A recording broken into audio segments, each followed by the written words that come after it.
Alright, ladies and gentlemen, Fabs in the house, and welcome back to the channel. Today I'm in the house with the Reate New Torrent here with me for a review, and we're gonna analyze the look, the sound, and the feel. But first of all, let me say a big thank you to my buddy Branding for lending me this guy, so I'm able to share my impressions with you. And second of all, you know what? Just if you want, if you're in a good mood, you can like and subscribe.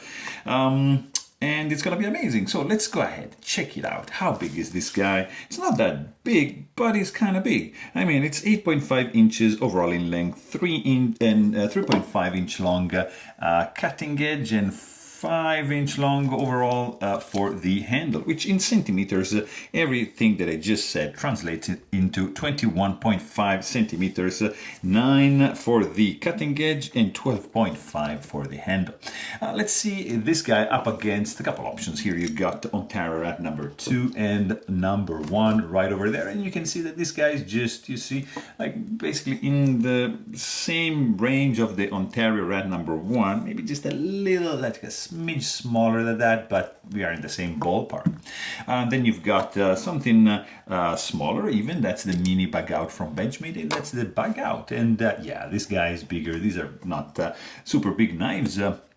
For example, like his big one, this Spyderco Paramilitary 2, and here you've got your Para 3, and you can see, yeah, we're in the same league of the Paramilitary 2 rather than the Para 3. So it's yeah, it's not a small knife. Let me show you just another couple options. Here you've got Brown knives, that's the Jaeger, and here you got another Reate, that's the Mini Horizon D, and you can see how this guy stands compared to these two. Let me show you a little bit going up in price. We've got Chris Reeve Knives, small Sebenza 21, and this is the large 21, and they are, yeah, they're both smaller than this Reate. Let me show you just another couple a little bit higher, and here you've got Shirogorov Neon NL and F95 NL, both custom division, and you have like something that is just a little bit bigger than that, but look at the cutting edge, you know, handle is pretty much the same. Cutting edge, this guy is almost 4 inches and this is 3.5, so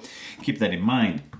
But I mean, both. I mean, this Reate option is it's pretty interesting. It's made in China. The price is gonna be around $300 if I'm not mistaken. Maybe you can find on the secondary for a little bit. Less depending on the condition, but this is a pretty cool titanium frame lock with an overall look when closed pretty attractive, I have to say. You've got titanium slabs, pretty thick, which have an interesting and pretty fine milling. On the flats you have some chamfers here, stone washed, finished, and you can see the transition here from the flat to the curved radiused area. That's really pleasant. Nice 3D milling going on. You've got internal chamfering. You see all around, so everything that you feel here is not going to be sharp. That's pretty good.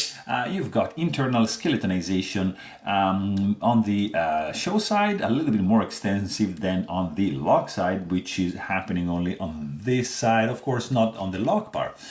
So that's going to help reducing the weight, but not by much, because this is, yeah, solid chunk of titanium, pretty thick stock for the blade, so it's going to reflect in the weight. We're going to check it in a second. And then you've got this wide finger groove, which can allocate like 2 fingers, and that's going to be pretty comfortable, I have to say. Then you can check over here. This pretty cool backspacer has 5 dimples which are anodized, and this is titanium backspacer, kind of like brushed with a brushed finish to create some contrast, and you get this blue accent matching, of course, the hardware. You have the backspacer reaching like at this point, protecting the tip of the blade, which is perfectly centered and absolutely safe. No way you're going to be able to touch it. Sorry. Then you have this flipper tab over here, which is a little bit too smooth, I think. You know, there's not much bite on this one. It's yeah, I would have preferred something a little bit more grippy, but nothing too crazy. And then you can check this pretty cool titanium blue anodized hardware. A couple screws for the handle. You're gonna need a T8 for the disassembly of this guy. And then you've got also like a pivot screw that is titanium with a nice color, brushed, matching of course the back spacer for the finish. And then just the pivot is sticking out a little bit, protruding. It's not annoying because the color makes the transition pretty smooth. So it's just not like something sticking out. And here it's not like 100% flush, but yeah, like pretty much flush. So very, very simple disassembly. Just remove this to remove the pivot. You're pretty much done. You can also check my maintenance video if you want to know how to take care of this guy. Pivot is spinning, so yeah, it's not a big deal. You're just gonna need two screwdrivers to take this apart, and then you have a stainless steel lock face insert screwed in from the outside, also with a titanium blue anodized screw. And then you got, as you can see from maybe this perspective here, an over travel stop bar integrated into the lock face insert, which is pretty cool.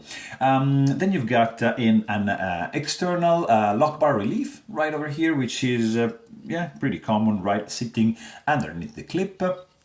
And then you've got like this tip-up carry only, it's not reversible, pocket clip with another 5 holes, which reminds me of these 5 holes.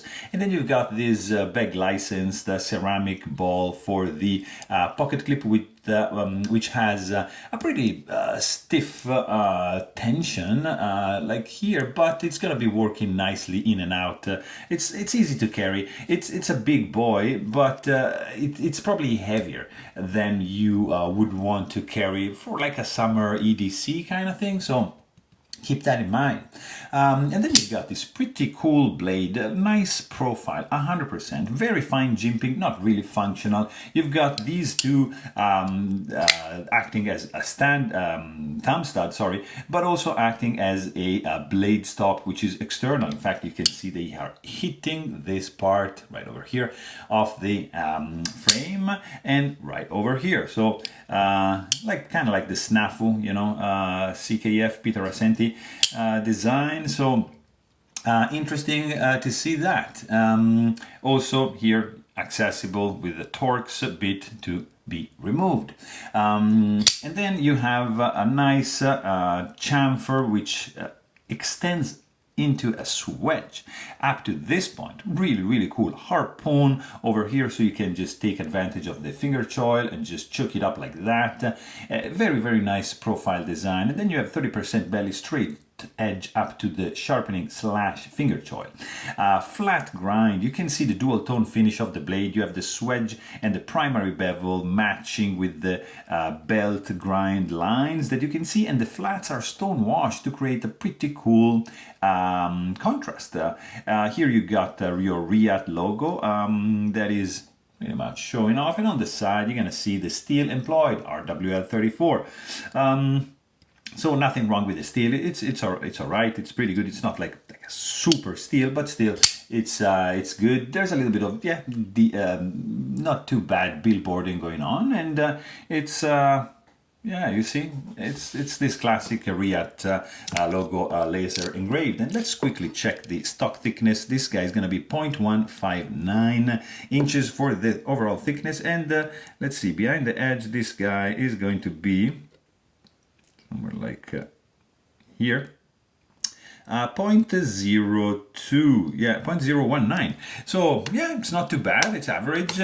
Cutting property will have. It's gonna be slicey. Yeah, it's a nice. What I love about this blade is just the shape. Really, the harpoon going on over here. Yeah, it's pretty attractive to me. Let's quickly check the sound, because this guy is loud. Hear that thwack. That's loud, guys. When you close it, it's, yeah, not that bad, but this clack and click and clack and click, this is a blast. It's pretty, yeah, it's pretty percussive and kind of like, sorry, and kind of like resounding too. When you close it, it's very gentle, very pleasant. Yeah, I like it.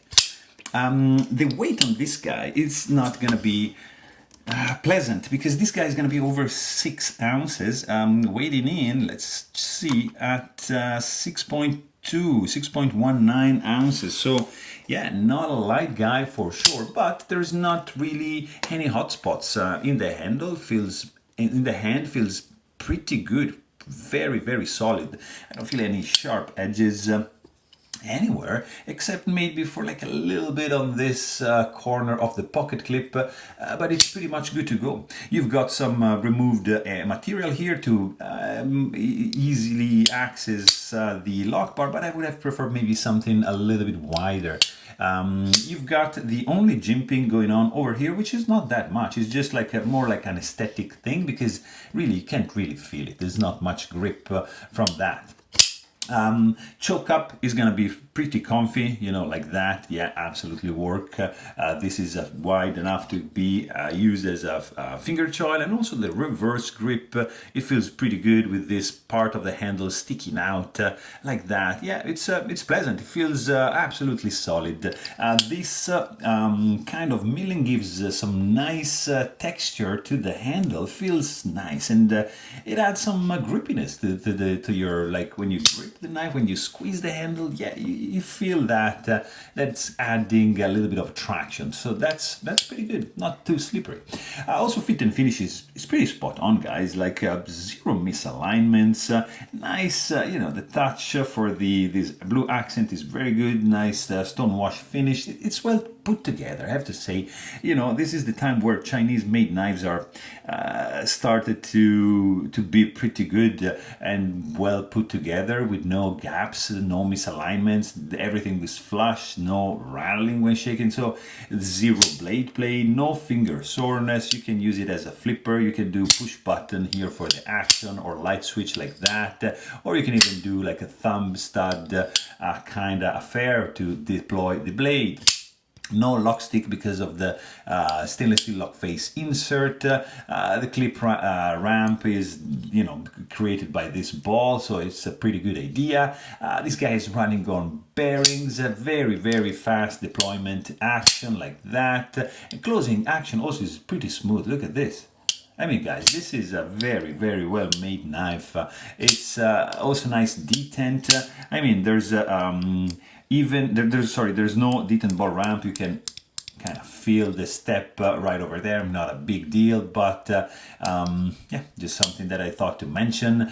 What is pretty cool, guys, is the closing action. Look at this, like, it's super smooth, like free falling as soon as you disengage the lock bar like that. And then, I mean, what else do you want from a knife? This is a pretty well-made knife, looking good, nice titanium frame lock, loud noise, great ergos, fantastic action, and it's something that I really enjoy, except maybe for the weight, which is a little bit too hefty, but overall pretty solid knife for sure. So there you have it.